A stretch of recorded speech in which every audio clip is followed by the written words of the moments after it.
TV9 Bharatvarsh की hi tech बस आज पहुंची है एक और हाई प्रोफाइल सीट आजमगढ़।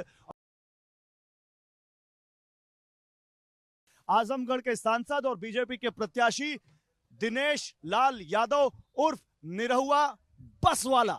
जी हाँ, निरहुआ रिक्शा वाला आपने बहुत देखा होगा, आज निरहुआ बस वाला आपके सामने है। बस वाला बनकर कैसा लग रहा है निरहुआ भाई? बहुत अच्छा लग रहा है, क्योंकि मैंने निरहुआ हिंदुस्तानी में भी ऐसे ही बस के ऊपर ही शूटिंग किया था, तो मुझे वो याद आ रहा है।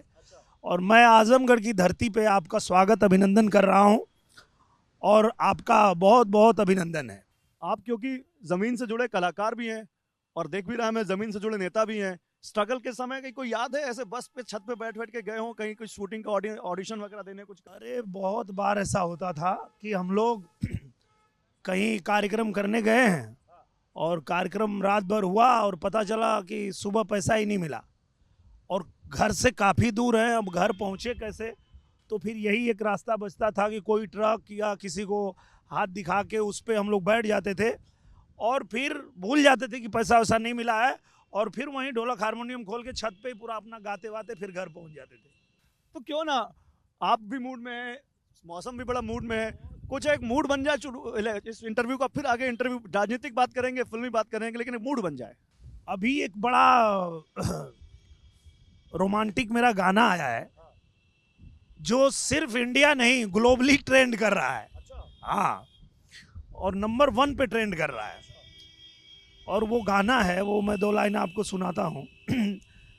जान मारे जान हो मरून कलर सड़िया, जान मारे जान हो मरून कलर सड़िया।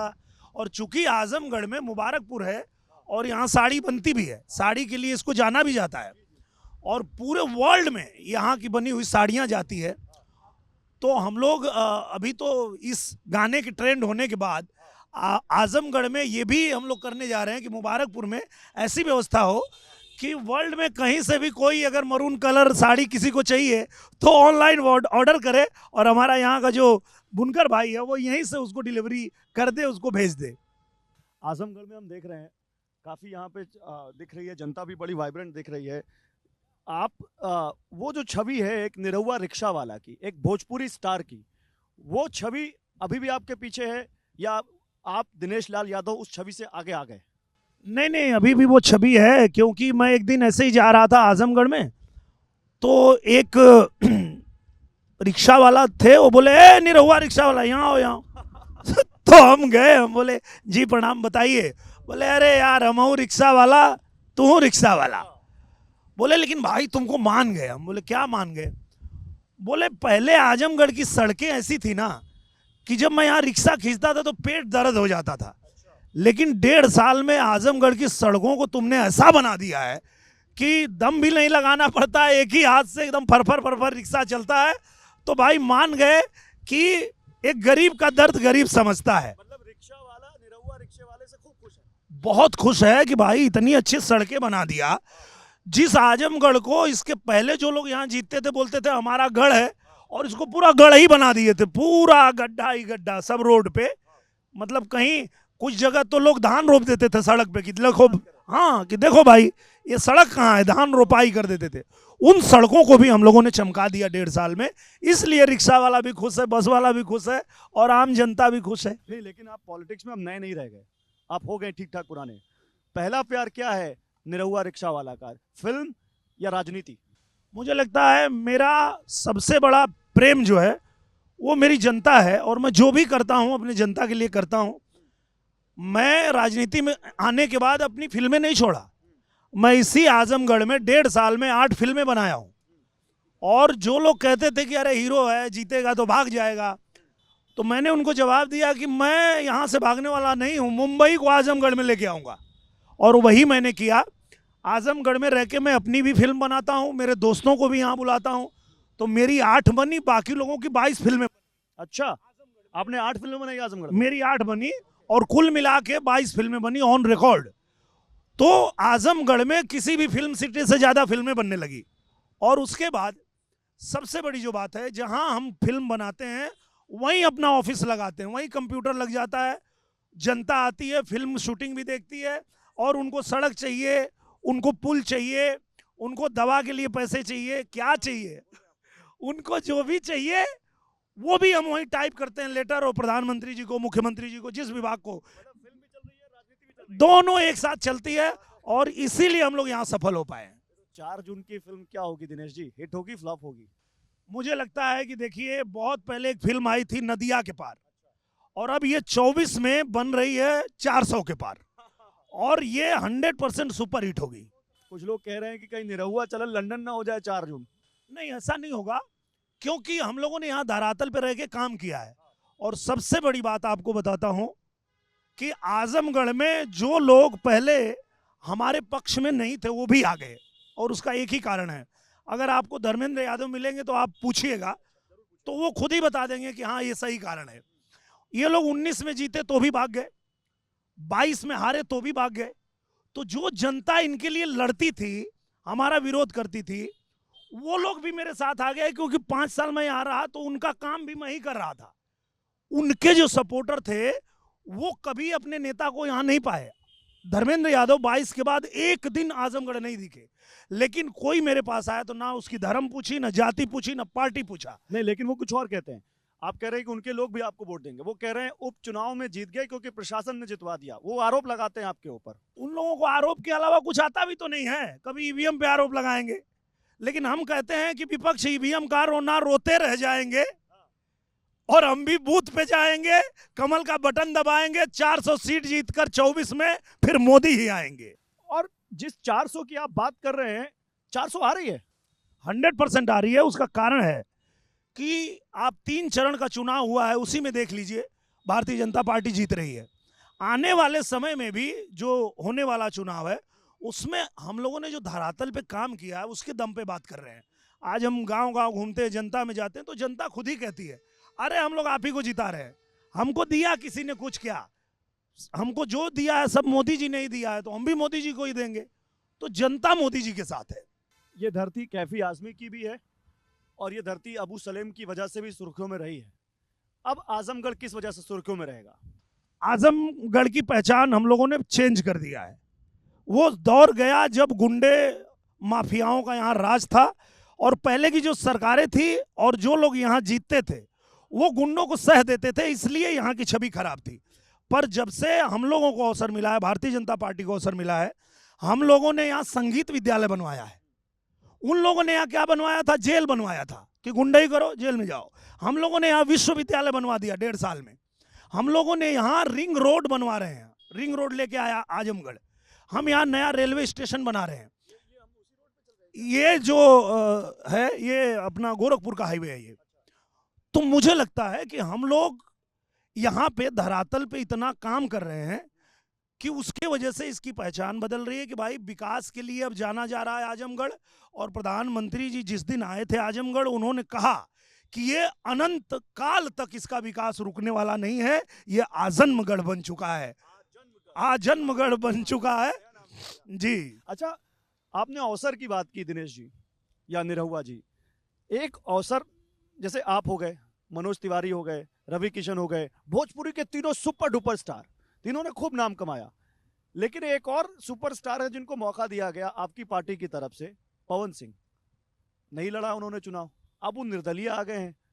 तो उस पर आपका कुछ, आपको लग रहा है कि अगर होते पार्टी से तो अच्छा होता? बहुत अच्छा होता। मैं तो खुद ही उनके लिए बात ही किया था। मैं जब पहली बार जीतने के बाद पहुंचा था और अपने राष्ट्रीय अध्यक्ष जी को मिला, आदरणीय नड्डा जी को मिला, तो उन्होंने मेरे से पूछा कि आगे क्या, तो मैंने कहा पवन सिंह। मैंने कहा पवन सिंह जी। हाँ बिल्कुल। उसके बाद जब टिकट उनको देने की बात हुई तो हमारे रवि भैया ने भी उनका नाम लगाया। हाँ, हम लोगों ने, क्योंकि हम हमेशा चाहते हैं कि हमारी इंडस्ट्री का कोई भी कलाकार है, और चूंकि सब भोजपुरी के जितने कलाकार हैं सब लोग राष्ट्रवादी हैं और हमारी भारतीय जनता पार्टी की विचारधारा से सब सहमत रहते हैं। और मेरे हर बार चुनाव में वो आते थे, मेरे नामांकन में आते थे, प्रचार में आते थे, तो मुझे पता था। देखिए क्या है कि उनको इच्छा जहां से होगी लड़ने की, आसनसोल से टिकट उनको दिया गया, पर उनकी जहां से इच्छा थी वहाँ ऑलरेडी हमारे कैंडिडेट थे पहले से, और बड़ा नाम बड़ा चेहरा, तो उनको वहाँ से नहीं दिया जा सकता था। तो इसके बाद उनकी ये भी नहीं है कि आदरणीय नड्डा जी ने उनको नहीं कहा, उन्होंने कहा कि ठीक है कोई बात नहीं, आपके लिए हम लोग करेंगे, आप निश्चिंत रहिए। लेकिन उसके बाद भी अगर वो चुनाव लड़ना चाहते हैं तो वो लोकतंत्र में स्वतंत्र हैं, उनको कोई नहीं रोक सकता है। स्वतंत्र है। मैं तो ये कुछ और पूछ रहा हूँ कि ये विन विन सिचुएशन तो नहीं है कि अगर एनडीए प्रत्याशी जीता तो जीता ही, और कहीं वो जीत गए तो एनडीए में आ गए? नहीं नहीं, ये तो पवन जी का अपना निजी फैसला होगा। हम लोगों को जो करना था प्रयास हमने अपने तरफ से ईमानदारी से किया था। अब जो भी फैसला लेंगे पवन जी वो उनका निजी फैसला है, उसमें हम लोग कुछ नहीं कह सकते। बेरोजगारी पर आप नहीं बोल रहे आजकल? अरे भैया, हम लोग तो रोजगार की बात कर रहे हैं। आप देखिए, आने वाले दिनों में प्रधानमंत्री जी ने कहा है कि हम भारत को मैन्युफैक्चरिंग सेक्टर का हब बना रहे हैं, और जब मैन्युफैक्चरिंग सेक्टर का हब हमारा भारत बनेगा तो रोजगार के अवसर ही अवसर होंगे। सारी नहीं, मैं चीजें इसलिए बोल रहा हूँ क्योंकि आपका एक बयान बड़ा वायरल हुआ बेरोजगारी को लेकर, फिर आपने कहा डीप फेक है, फिर आपने कहा नहीं कट टू कट वो उसको काट के कई कई क्लिप लगा दी गई है। वो बहुत कटपिट किया था। तो मतलब बयान तो आप ही का था ना वो? बयान मेरा था, लेकिन अगर आप संदर्भ हटा देंगे तो बयान गलत लगेगा ना। संदर्भ ये था कि एक लड़का आया, उसने पूछा कि भाई रोजगार नहीं मिल रहा है, खास करके सरकारी नौकरी नहीं मिल रही है, इसका आप जवाब दीजिए। तो हमने उससे पूछा कि भारत में कितनी सरकारी नौकरी है, आप बताओ मुझे। तो चुप हो गया, वो बता ही नहीं रहा है। तो हम बोले एक सीमित है सरकारी नौकरी को ही अगर आप रोजगार समझते हो तो वो एक सीमित है, उसकी लिमिटेशन है। आपको समझना चाहिए कि आपके हाथ में कला है, हुनर है, तो प्रधानमंत्री जी आपको अवसर दे रहे हैं, निधि दे रहे हैं, पैसा दे रहे हैं कि आप ले लो और रोजगार करो। भारत विकसित राष्ट्र बनने जा रहा है, उसमें आप योगदान करो, आप ऐसा रोजगार करो कि 10 लोगों को और रोजगार दो। ये सारी बातें होनी चाहिए।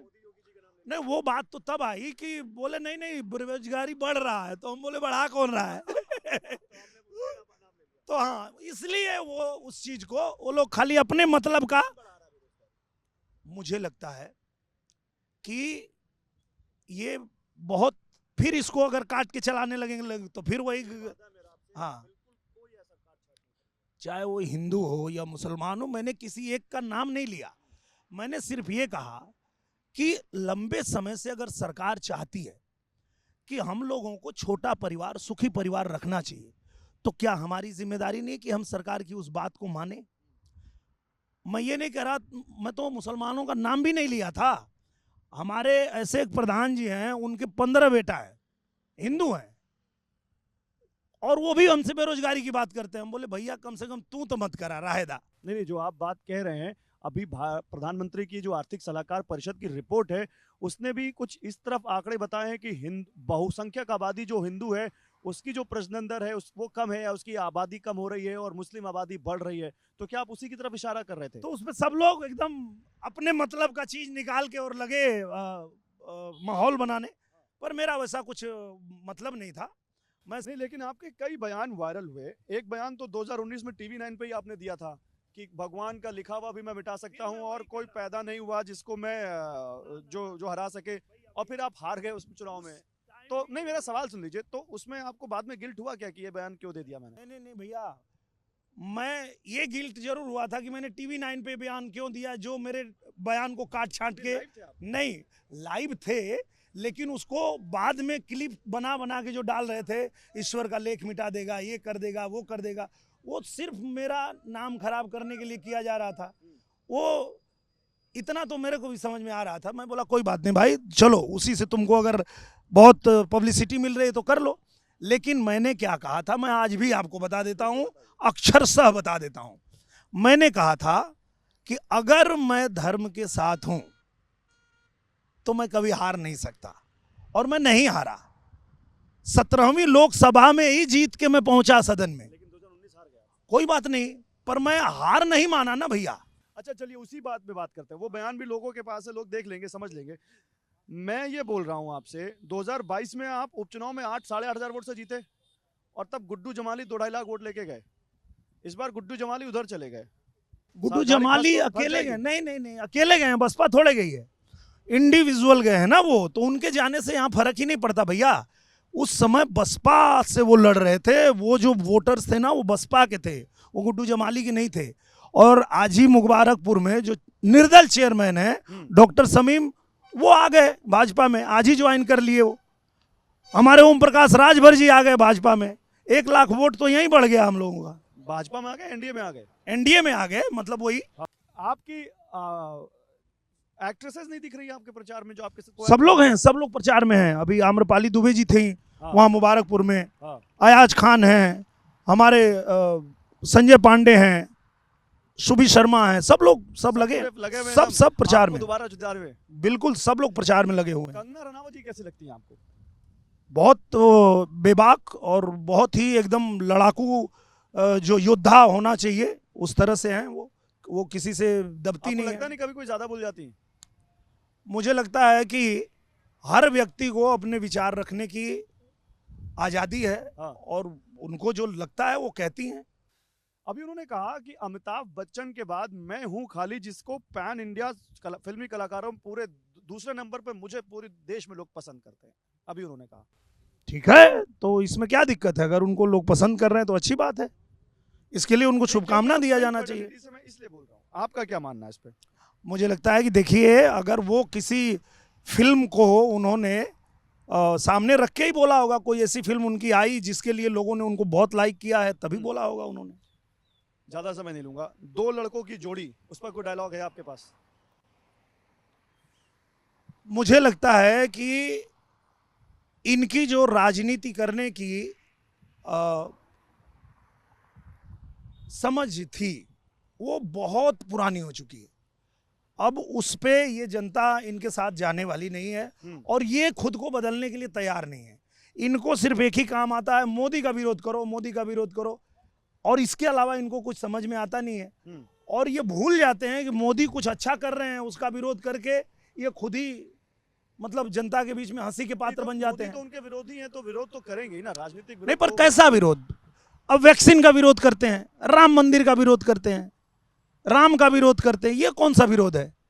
मतलब भैया, आप विरोध तो वैसा करो ना कि आप ये कहो कि अगर प्रधानमंत्री जी कह रहे हैं कि ये 2047 तक बनाएंगे, हमको मौका दो, हम और जल्दी बना देंगे।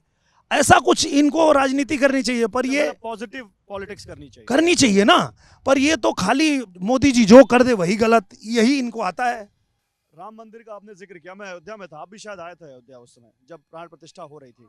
राम मंदिर पर कितना दिखता है राम मंदिर का असर? आप गाँव जाते हैं, लोगों से बात करते हैं? बहुत असर दिखता है। पहले तो मैं कहीं जाता था तो नमस्ते सलाम लोग करते थे, अब तो जहां जाता हूं वहीं बोलते जय श्री राम।